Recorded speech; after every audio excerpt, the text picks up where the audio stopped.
Ms. Cole, you're next, and you can begin. Good morning. My name is Chloe Cole, and I am a detransitioner. Another way to put that would be, I used to believe that I was born in the wrong body, and the adults in my life whom I trusted affirmed my belief, and this caused me lifelong, irreversible harm. I speak to you today as a victim of one of the biggest medical scandals in the history of the United States of America. I speak to you in the hope that you will have the courage to bring the scandal to an end and ensure that other vulnerable teenagers, children, and young adults don't go through what I went through. At the age of 12, I began to experience what my medical team would later diagnose as gender dysphoria. I was well into an early puberty, and I was very uncomfortable with the changes that were happening to my body. I was intimidated by male attention, and when I told my parents that I felt like a boy, in retrospect, all I meant was that I hated puberty, that I wanted this newfound sexual attention to go away, that I looked up to my brothers a little bit more than I did to my sisters. I came out as transgender in a letter I sent on the dining room table. My parents were immediately concerned. They felt like they needed to get outside help from medical professionals, but this proved to be a mistake.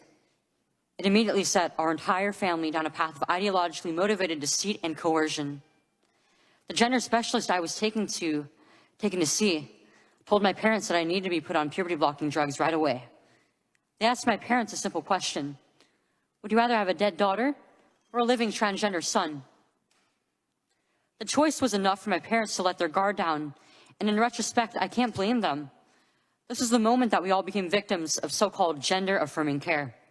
I was fast-tracked onto puberty blockers and then testosterone. The resulting menopausal-like hot flashes made focusing on school impossible. I still get joint pains and weird pops in my back, but they were far worse when I was on the blockers. A month later, when I was 13, I had my first testosterone injection. It's caused permanent changes to my body.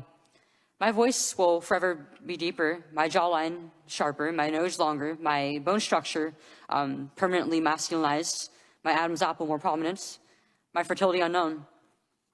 I look in the mirror sometimes and I feel like a monster.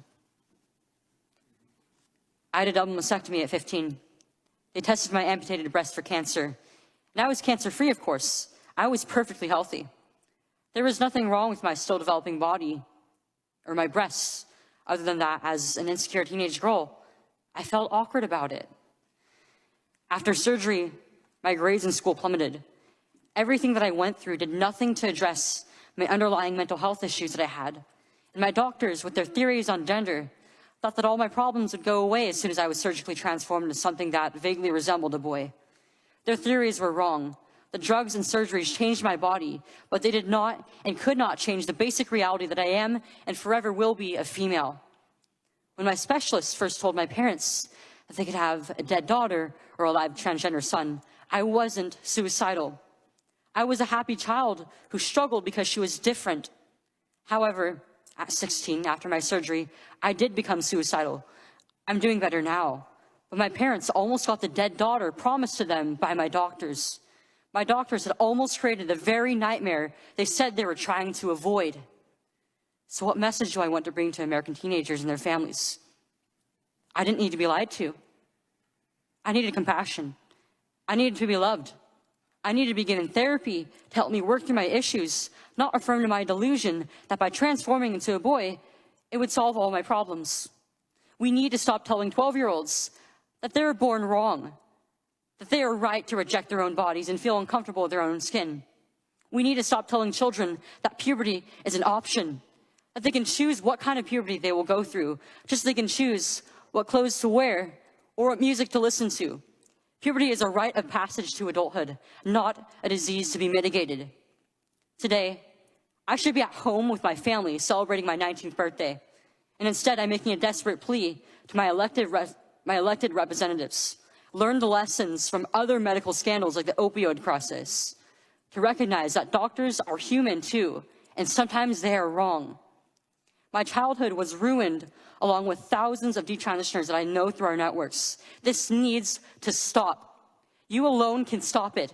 Enough children have already been victimized by this barbaric pseudoscience. Please let me be your final warning. Thank you.